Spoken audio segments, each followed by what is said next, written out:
Hello everyone and welcome to Harv's World for the next episode of Off the Grid. It's a bright early morning here in the Willamina forest, as always. It always seems to be a bright early morning, doesn't it? Well, be that as it may. I wanted to get a jump start. The shop opens at 7. I had placed an order for some equipment. Well, I called them and said, hey, this is what I've got going. Is there anything you can do to help me out? I don't want to spend a lot of money, but, you know, if there's something that works, then let me know, because I will more than gladly take it off your hands. Now, I'm not going to say this was cheap, because it most assuredly was not cheap. About 30 grand, all told. It is mine. It is new. I don't remember the exact price on it. And I actually have another piece of equipment over there that I need to go get, but I don't need it right away. So my sugar beets are in. Now I still don't have the whole situation with I still don't have the whole situation down as to how I'm going to make those sugar beets into sugar. I don't know yet. That's going to come at a later date, but for now I want to get them out of the ground, see how well we did on them, and just generally get that field freed up. You can see our lovely field of canola there. Man, that looks good. Yes, I'm a sucker for canola fields. I own it. So what this equipment is for, assuming I can get it off of this trailer, and I probably ought to drop this before I go after that other piece.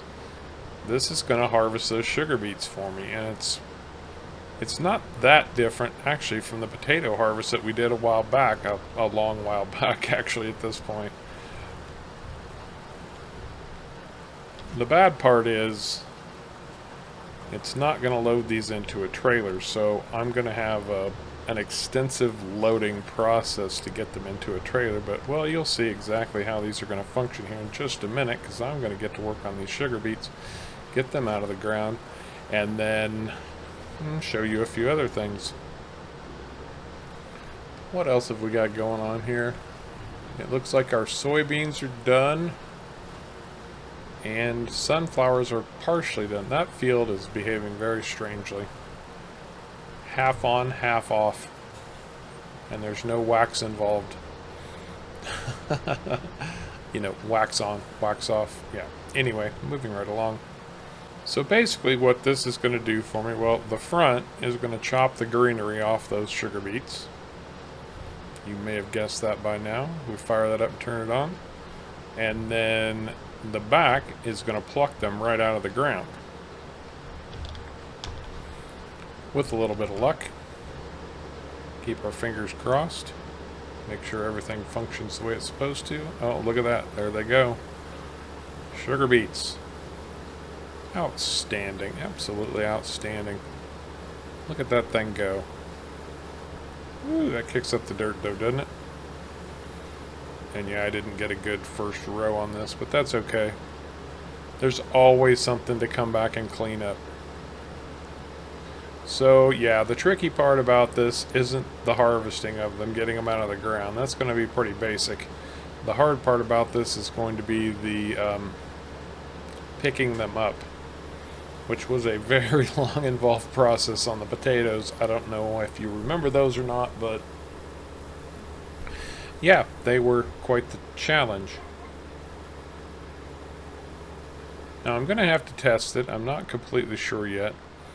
This might actually, if this would do potatoes also, that would be fantastic, because if it does potatoes, then I would love to get some potatoes in storage also.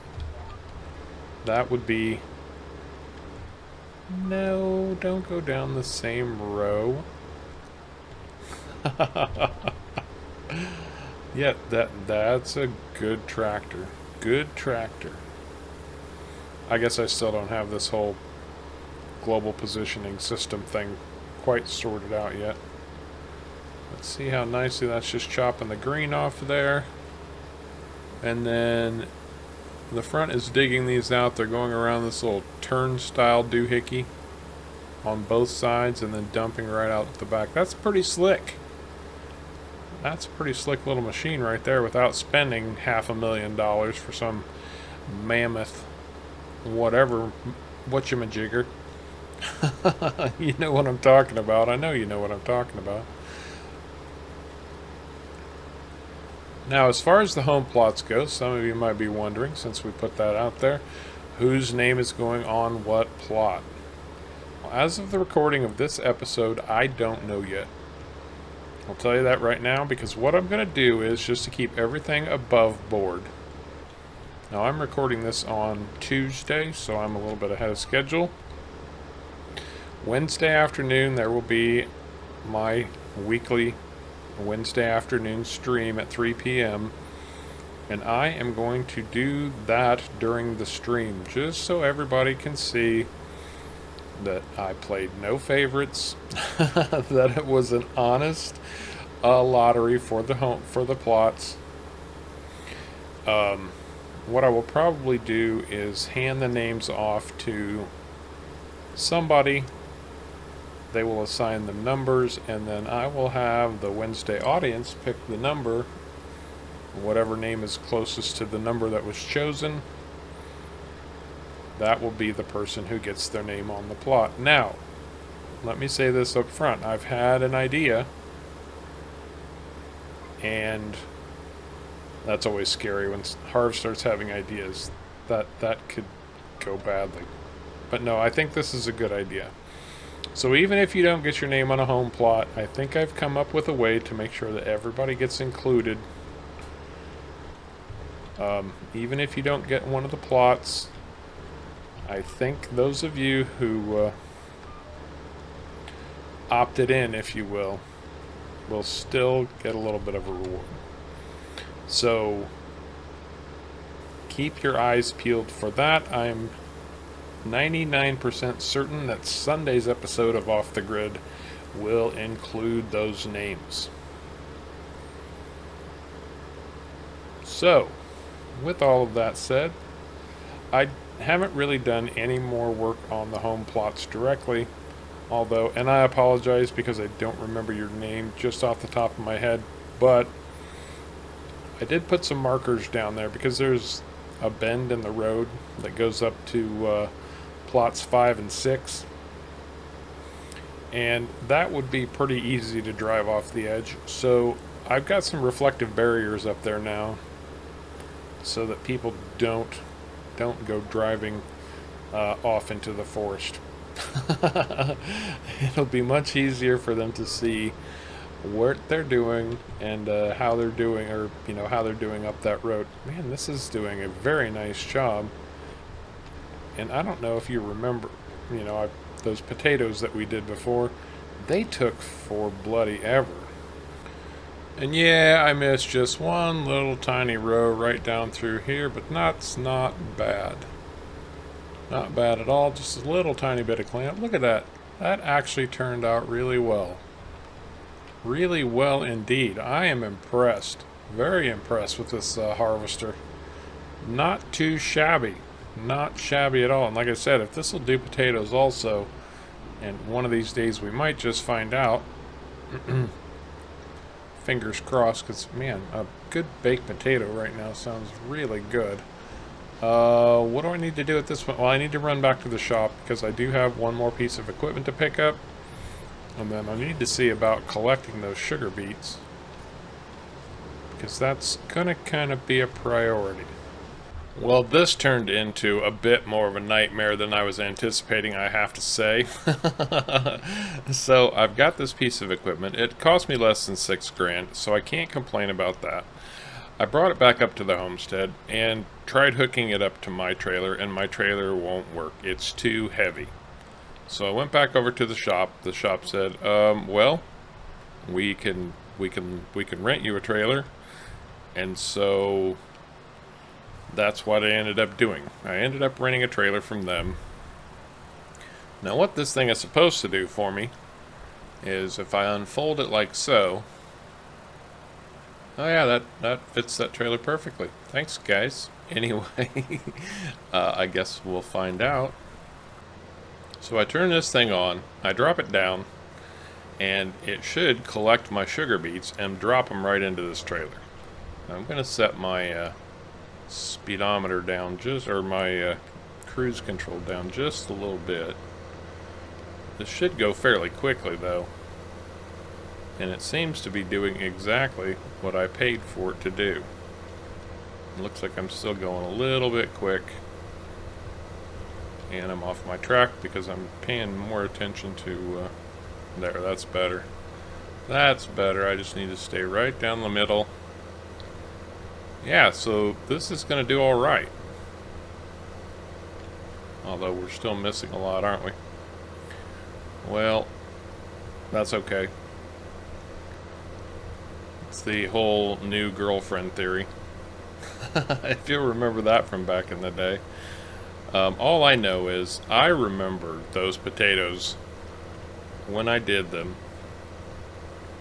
And if that ever wasn't the world's biggest headache, I don't know what was. I scooped potatoes up off the ground with the shovel. Now granted, it was a much smaller shovel than what I've got these days, but still, I was scooping potatoes for ages and ages. Just ages of potato scoopage. It was awful. It took forever. And that little field produced 150,000 liters of potatoes.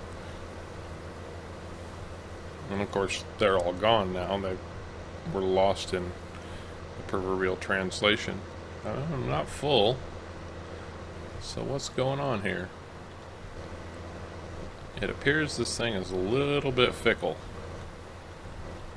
So I'm going to have to go nice and easy with it, but still, it's better than scooping perpetually. I think some of these piles just got a little bit big for it. So I'll have to maybe go a little bit slower, and I'm not going to collect all of these sugar beets right now. It's not going to hurt them to lay on the ground for a few days. I'm going to get 1 or 2 trailer loads, get them stored away. I'm almost full already. We'll just run up this row. What does it matter? Oh yeah, it doesn't, as long as we're collecting sugar beets off the ground. And there we go, that looks like a full trailer, so I'll drop the trailer.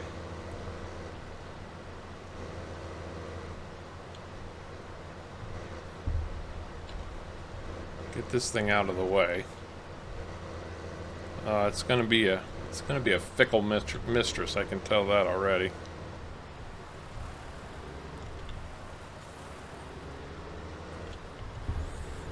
It's still better than scooping them. Now I can get these to the silo, bring the trailer back, and start all over filling it up again. I wish my other trailer would have worked on this because frankly it's a lot bigger. You know, so here's the issue that I'm up against at the moment, at least as far as the farm goes. Now, I like the old harvester, the old Russian harvester. The problem is it's a little bit small,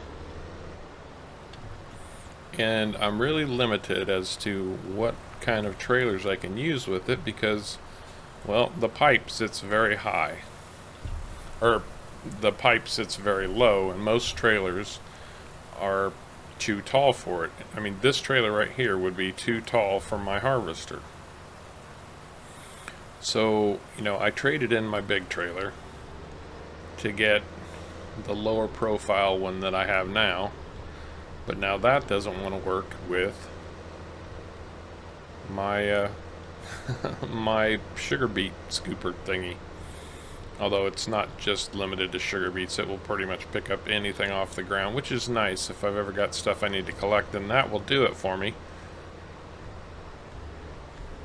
But that still doesn't solve the problem of, you know, I'm very restricted about the trailers I can use, so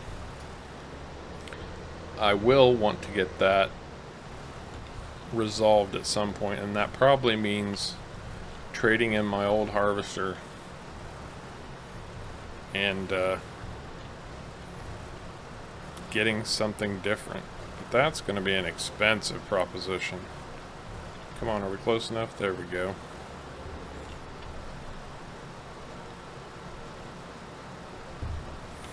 Yes, we should unfold the pipe first. Thank you. Turn that bad boy on. Make sure it's lowered down.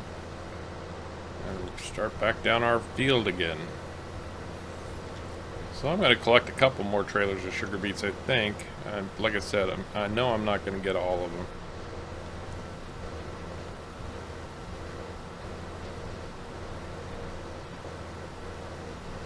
And who knows? You know, maybe I can work on this thing a little bit. Get it to pull a few more beets up off the ground. Because right now I'm having to move pretty slow, and these piles don't seem that big.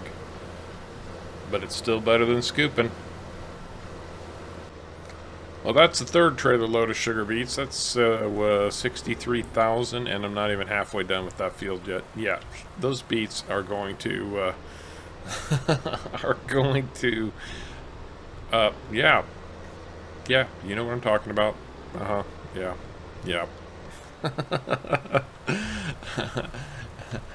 Prolific. There are a lot of bloody sugar beets. That's all I got to say. A lot of bloody sugar beets. Now, I have some biggish news. I mean, not the perfect news or anything, but a little bit of something. I'm going to go show you what I've been working at. Well, you've seen what I've been working at, but I've made a lot of headway. A lot of headway. And even more important than that, well, better to show than to tell, right? Really starting to get back into the forest here.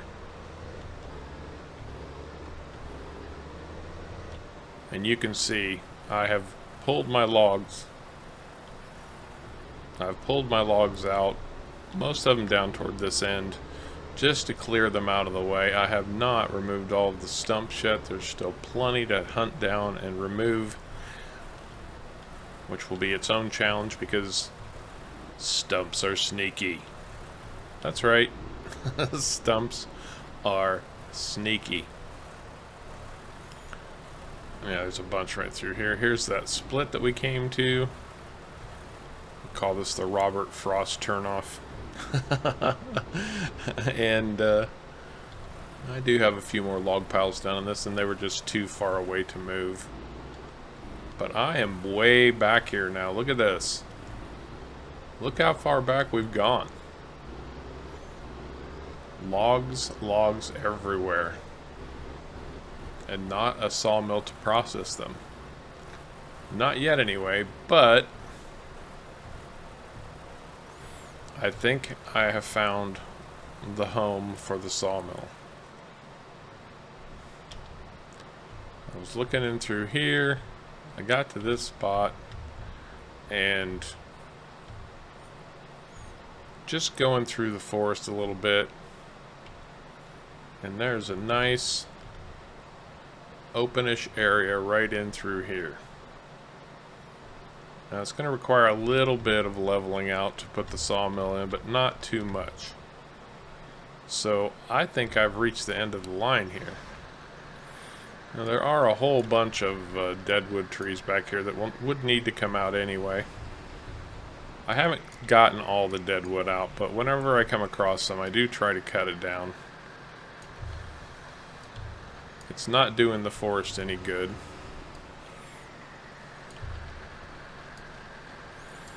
Not really. I mean, eventually these trees are going to fall. They're a fire hazard.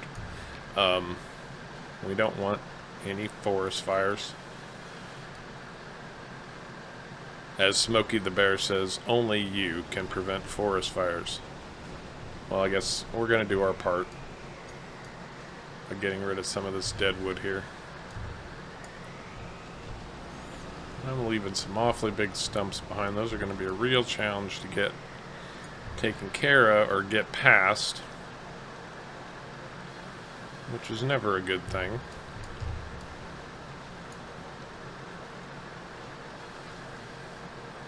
So I'd better go take care of those right now while I can.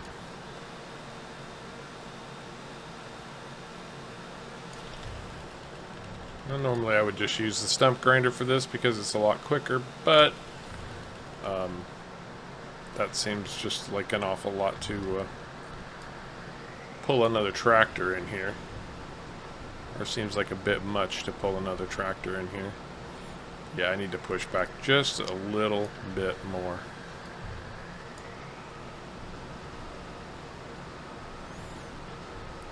To where the ground levels.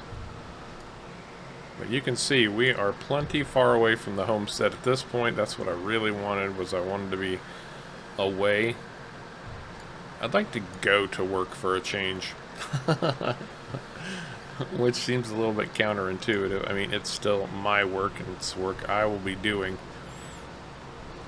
But you know, there's something relaxing about driving to a location to put some work in. I don't know, maybe I'm crazy. Well, I know I'm crazy. I'm here, aren't I? Now you can really start to see how it's opening up back through here. I've got quite a bit cleared out. I mean, quite a bit more to do, actually. But it is really starting to clear up nicely. And it's actually, you know, the terrain's not bad. It's relatively smooth. That's what's important. The less work needs to be done to prepare it for the building process. And of course, I'm not going to build that on my own. That's going to take a team. I'm going to end up hiring that out, like I've done for a few bigger projects in the past. This thing needs to get up and running ASAP. Of course, the home plots still need to be sold, but I have a good feeling about the fact that those are probably not going to last very long. Well, I know they're not going to last very long. Just because of the low prices I've put on them.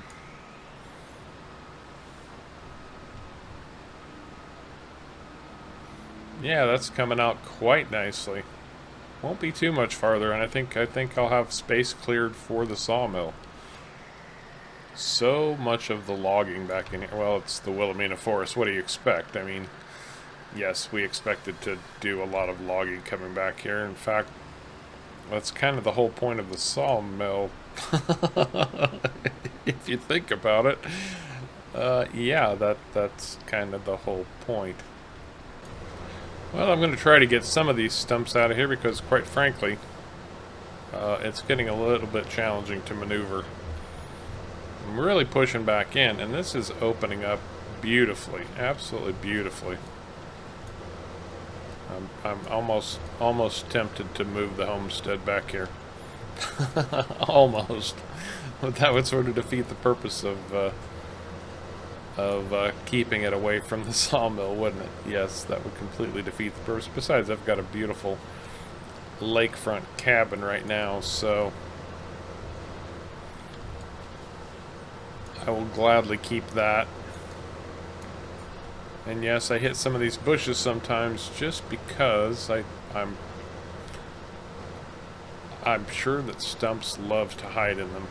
Well, I know they do because I've run into far too many stumps. Why? Because stumps are sneaky. I keep telling you this. I'm not sure you believe me, but they are.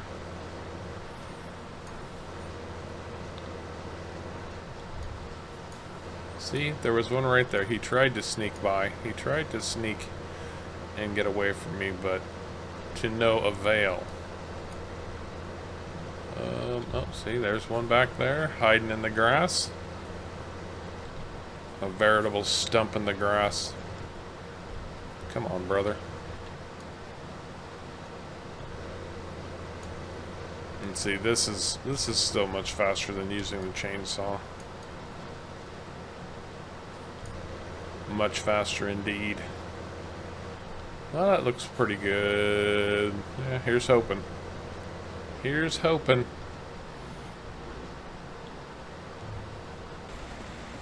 Well, I had to break off from my logging operation because, frankly, a couple of things. One, I wanted to test the harvester and make sure it was functional again.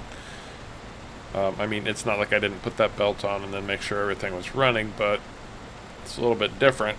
just running it as opposed to putting it in the field and working it. So things seem to be going reasonably well. And then the other reason, of course, is I can't just let these crops sit forever. I need to get them harvested before they go bad. Such a thing is a real possibility, by the way. It is possible to lose a crop if you don't get it out of the field soon enough. Luckily, my canola and my sunflowers are being very weird. Well, you saw that when I planted them. I've got a partially ready to harvest sunflower field, and I've got a full bloom sunflower field. A lot of green and yellow on the homestead at the moment. A lot of green and yellow. Now see, this is what I'm talking about. This trailer actually functions properly with this harvester. The pipe isn't wedged up against the side of the trailer. There's no tipping. Everything is smooth and operational the way it's supposed to be. So it's not like, as long as I have this harvester, I can give up this trailer. No way. Now another thing I've been thinking about, and I think I've come to the conclusion actually, is I have got a lot going on. I've got the homestead, farming the homestead with the cattle, the chickens, raster. I've got the home plots now. When those are sold off, just because they're sold off doesn't mean I don't have any responsibility down there. There's things I'm going to have to take care of down there. You know, it's only the home plots that have been sold. The rest of the land down there still belongs to me, and I need to keep and maintain it, and also, you know, provide upkeep. Now, I guess technically, you know, the land between the home plots and the bridge, that's all part of harvesting, but still, it's my responsibility. So I'm going to have to take care of things down there. And then I've got the sawmill. The sawmill is really the only thing that's going to bring me any significant money. You know, the kind of money that allowed me to build up this place to begin with. So I need to think, you know, I need to focus on the sawmill also. And then there's the farm market. It's doing okay, pretty much on its own. I do need to go down there and maintain it, water, fertilizer, that kind of thing. Not that big of a deal, but it is time consuming. By the time I haul water down, go over to Hugo's and get manure, run it up there. And sometimes that can take as many as 2 trips to make sure everything is all stocked up the way it should be. I've come to the decision that I need to put out an ad for a farmhand. That's all there is to it. I mean, I need a helper. Pierre is busy, you know, on his days off or when he's got some extra time. He's been running some logs. You know, I will throw the offer out to him, but he's busy also working with Hugo. Hugo's got his animal operation and is doing quite nicely. As long as I throw some hay and straw his way, maybe some the silage, you know, doesn't make a lot, but I can sell it off to that new power plant over there, so that's always a possibility for a little extra cash too. But again, those are all time-consuming chores, and I'm really starting to think that a farmhand around here would be very, very helpful, or just a helper in general. So keep in mind that, well, at this point we should know exactly who owns the home plots, because when you see this video, it's going to be Thursday, and those will be decided Wednesday afternoon. So look forward to Sunday's episode when you discover exactly who is moving into the Willamina forest. But I think that's going to do it for this episode. I hope you enjoyed it. If you did, please remember to hit the like and subscribe buttons down below. I very much appreciate you coming along for the ride. And until next time, take care.